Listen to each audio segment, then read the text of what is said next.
Welcome to Shovelware Diggers. Our dig team's currently excavating the Softkey Shareware 2000 Hit Games 2 CD collection. You can find a link in the video description containing the entire directory structure of this archive. Here's what our diggers have for us for week 103. For more information on how to join the dig team, simply follow the Patreon link in the video description. Now without further ado, let's get started. First up, we have a new digger, Eli Mullinski, who's dug up DOSGAMES /Arcade3/WWI, or probably World War I, I would imagine. Well, here's hoping I can still do this despite my cold remnants here. Oh.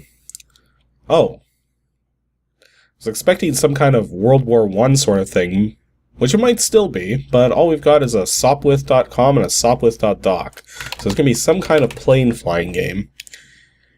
You know what? I think I might actually know what this is. So I'm thinking back to those old videos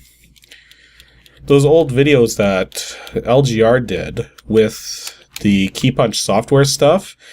There was something in there that was like flying a plane and like trying to attack targets and stuff. I got a funny feeling this is going to be that. Maybe. Or maybe not. Isn't showing up on the capture right now, because it's just a static screen. I'll try to fix that when I edit the video together. But basically it's saying single player, multiple players, or single player against computer. And it's also by BMB CompuScience. We'll do single player. Yep, this is exactly what I thought it was going to be. Mind you, I have absolutely no idea how to play it. Okay, I've got some speed going. And I crashed.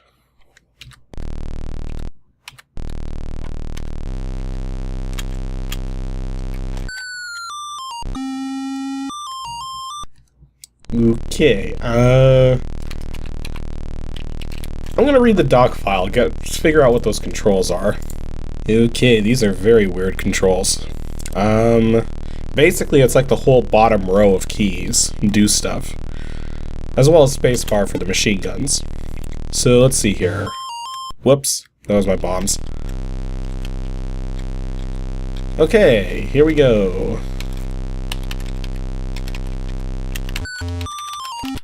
And down we go. Okay, so these controls are weird. So you have one control that basically is pitch up, and another control that rolls the plane around, so that you're pitching up in the other direction. This is gonna take some getting used to. And I just bombed myself again. And the game's over. Beautiful. Okay, let's try that again. These controls are so weird. Okay, let's see if we can actually get this bomb to work. And I totally missed. What about right here? Totally missed. Let's try to hit this building. There we go. I actually got some points. Whoa, what? Okay, if you fly too high, you apparently spin and crash.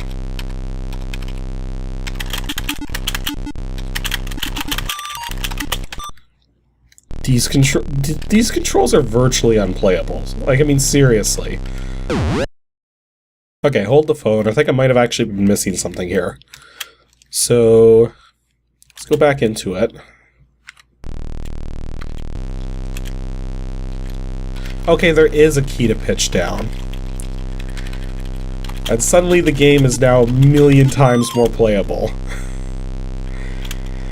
Okay, let's see if we can do the bomb dropping thing. Oh, the explosions can actually hurt you. Good to know. Okay, so let's see if we can take this thing out. And I totally missed. Hit it with the machine guns, though. It's actually pretty hard to aim because of the directions limited directions you have going on here. I mean, that's if I could actually try and finish this level. Like, the map is keeping track of what I've destroyed, but... Okay, if you actually stay at your base, landed at your base, it actually refills your stats there. Just this one problem. I have no idea how to slow down.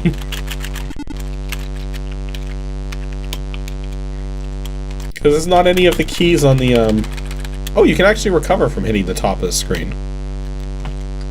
Okay, that's good to know, but how do I slow down?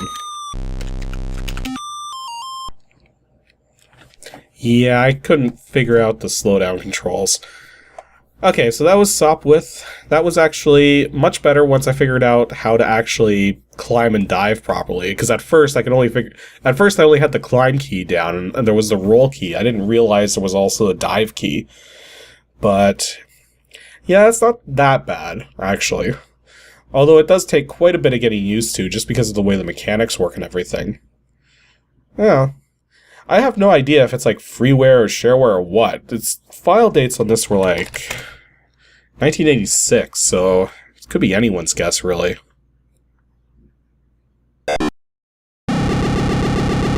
Actually, it turns out Eli Mullinski's first attempt at a dig failed. DOSGAMES /arcade /armor 1. And this one failed for interesting reasons. Like, here's the problem. I don't have mouse control. How am I supposed to hit these buttons? Okay, there we go. Now it's asking me to insert disk 2. Okay, that's not working.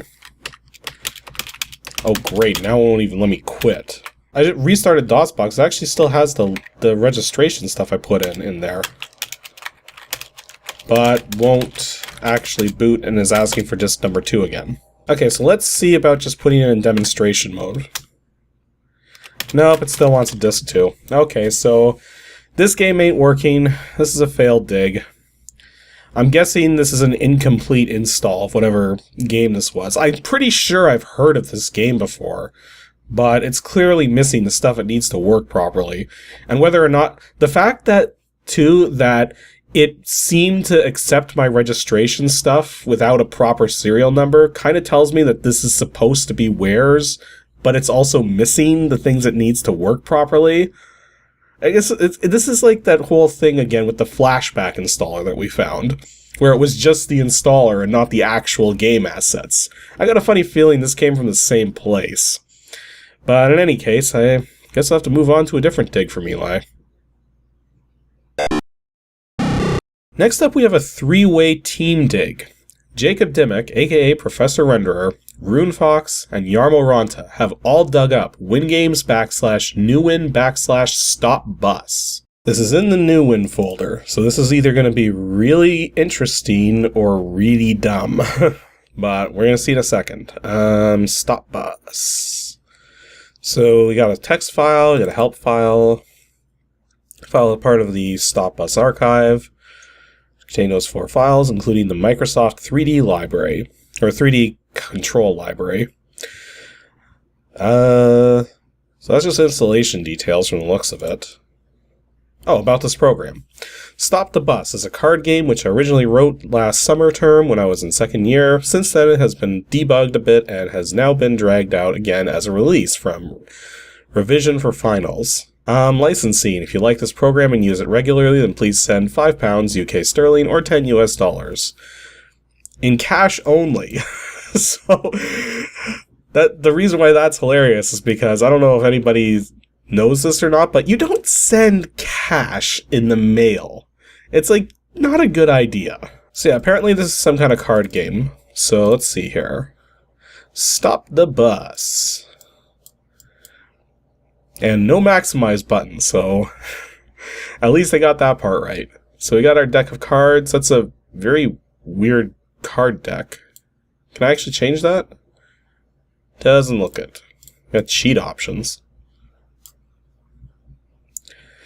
But anyways, a $10 card game, so let's see what the actual objective of this is. Rules of the game. You initially start with 3 lives per player. On each turn, you may either swap one of your 3 cards with the face-up card on the deck, or take the next card from the deck. You may then either swap it with one of the 3 cards in your hand, or return it face-up to the deck. Control then passes to the next player. So if at any time your score is 31, you are deemed to have stopped the bus. The game stops at that point and all other players lose a life. And if any player now has no lives left, that player is eliminated from the game. Oh no, it says right here that in this version of Stop the Bus, you're pitted against 3 computer players, who play a reasonably standard and fairly quickly as well. Okay, so it's definitely a one-player game, even though it makes note of these as being additional players. So let's see here. My hand is currently 3, 2, and Jack, so that would be 15, and I'm trying to get to 31. So wait a minute, wouldn't 31 be... Huh.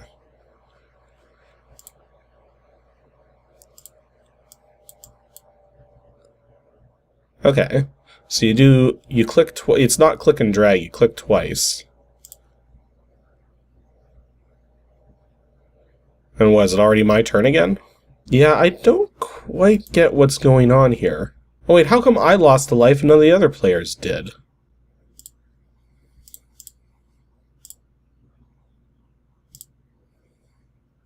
Okay, so yeah, that's all you have to do is just get an ace and 2 10 cards and you've won. So, but the thing is, you can't actually see what the other computer opponents are doing. Like, I mean, on your turn, you're able to either take the face card here or draw another card off the top of the deck, and then make the swap. But it's like you can't tell like what's being swapped in and out. Also, it seems to be totally luck-based, almost. Like, naturally, you're going to get rid of the smallest card in your hand. So, you know, I find it interesting that it's marked player 3 right here just now. I don't exactly know what it means by that. Yeah, and then I lost a life again and none of the other players did? Is there something I'm missing here? Okay, so I see what's going on here. So, if at any time you have a score which you think is high enough to beat all the other players, then you can basically stop the game before it gets to a score of 31. And then whoever has the least amount of points at that point loses a life, as opposed to everybody losing a life if you actually get to 31. How did that... I had like a pretty decent score there. How did I lose a life there? Yeah, it happened again. It's like... How... Like, it doesn't show you what's happening with the other players. So you just have to sort of assume that the game is somehow processing things in a way that makes it that I'm losing all the time. That doesn't make any sense. Okay. When it comes to a card game, there's a lot of things that can be handled in the background in terms of how the rules are processed and everything, but you need to give the player feedback. If the player doesn't have feedback, then they don't feel like they're having an effect on anything. And that's what it feels like to me right now, is that it's totally random whether or not I'm going to win or lose. That's not fun. So, would I spend $10 on this? No. Because this game is not giving me the feedback I need to enjoy it. And to finish things off today, Anthony has dug up DOSGAMES /arcade2 /JOESNOW. Well, it's clearly something called JOESNOW, but I don't know what that's going to entail. That's weird. We actually have several batch files and several zip files? What?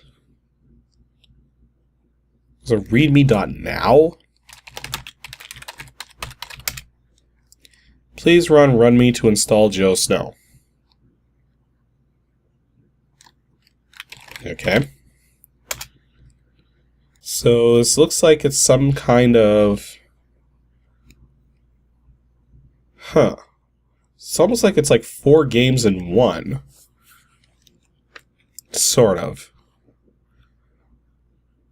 I'm not quite sure what's going on here. Now apparently we're seeing an intro sequence for... Well, apparently this, whatever intro sequences was made by the same guy who did this stuff. Advertising some nuclear meltdown BBS, apparently.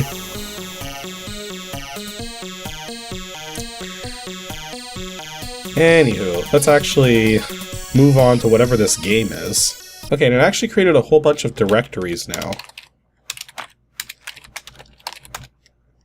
But there's nothing in them? Yeah, take a look at this. This installer wants to use pkunzip to unzip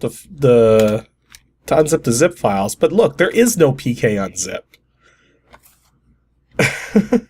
So whoever put this one on the CD, like, I'm going to assume that whoever distributed this wasn't stupid and remembered to put pkunzip in their stuff, because that would be really dumb to try and just assume that somebody's going to have pkunzip.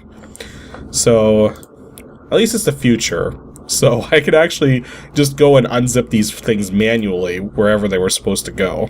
So you're never going to believe this, but there's actually like 4 different games here. So I've got them all extracted properly, so let's see what they are all like. So here's JOESNOW number 1. This is actually really hard to read. H for help. Object, get to the top of the screen. Arrows to move. And that's it. There's apparently a whole lot of different items on the... Huh. And it's a Philip Hassey, who wanted $5 to $10 for the game. And now it's suddenly going super fast, and now it's going normal again? What? Let's just play it.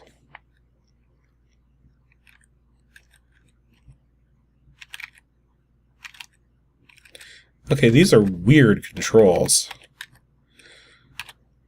So the game technically has gravity, but it doesn't, like... It doesn't...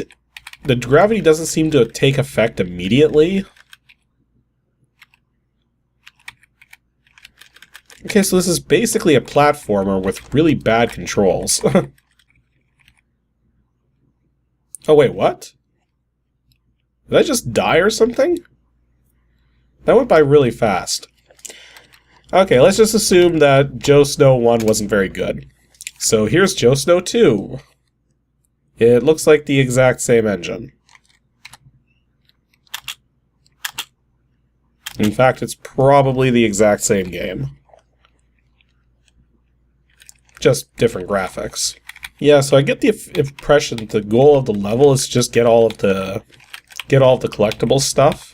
But there's certain items that actually take away points.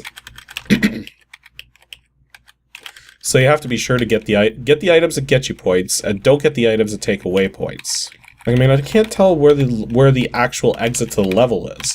Like, it's clearly not designed to have to pick up everything, because there's way too many instances where you can't. Oh. Okay, so you just touch the top of the screen and the level ends. Interesting. Okay, let's see what JOESNOW 3 is like. Oh, we actually have music this time. So, JOESNOW captured by aliens.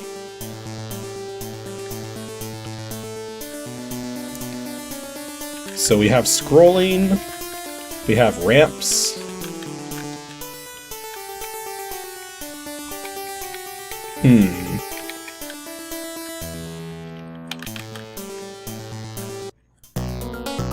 Whoa.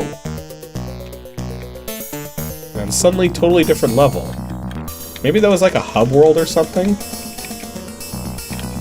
There's no sound effects, just music. And this is some of the strangest ad-lib music I've heard. Okay, how are you supposed to get that heart up there? I can't even jump like half that height. Okay, I do like that the exit is clearly marked out now. So we just go through here and... yeah, so this is basically a hub world here. And there's actually little numbered icons to indicate the actual level entrances. It's basically a ball collecting balls the game. That's basically what this game is. Although all things considered, given when this game came out, this would be unique, that's for sure. Again, the controls are not good, because you can't hold the buttons down. It's just basic BIOS keyboard handling stuff. So you can't hold multiple keys, you can't hold keys down, you gotta push them rapidly to move. You can't push 2 keys at the same time or else only one of them is gonna really be recognized. So, Joe 4. Let's say music. Although it looks like we actually have bigger graphics now. Also color cycling. There's a story? Really? Well, here we are, almost to Phlegm World? What? I hope it is as good as it said it would be in the advertisement, said JOESNOW. Ooh, only another light year. Boy, that sure is an ugly planet. Oh well. Ah, Phlegm World, a paradise. I even have my Phlegm Hall Memorial earrings on. What is this? Welcome to... I wonder where the other tourists are. And then, in a violent flash, which is not shown, JOESNOW was whisked away with a helpless scream. JOESNOW knew what he had to do, of course. He had to go save her from the evil wizard whom had captured her. Okay, that was the most pointless story in the history of ever. Let's play this thing. Entering level 1 with really bad VGA scrolling. And that doesn't bode well.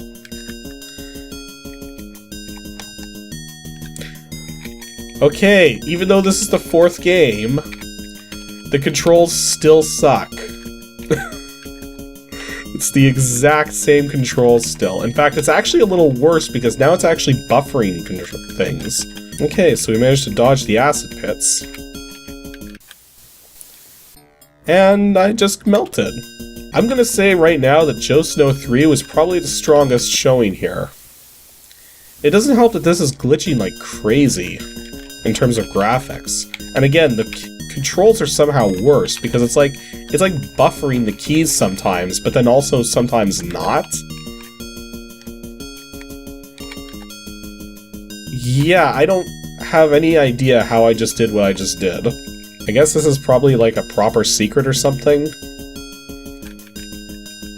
I'm not gonna bother collecting all of that, because that would take forever. So yeah, those are the JOESNOW games. All you do is control a ball, and collect stuff, and try not to lose all your points. I don't know. I guess the fact that you're technically getting 4 games for $10, or even $5, because the guy wanted a range of prices. I don't know. Like, I mean, it's definitely got an amateur quality to it. But at the same time, it has music, which is uncommon for, like, ad-lib music. Which is very uncommon for indie developments. Yeah, I can't say I like this, but at the same time, it's a valiant effort.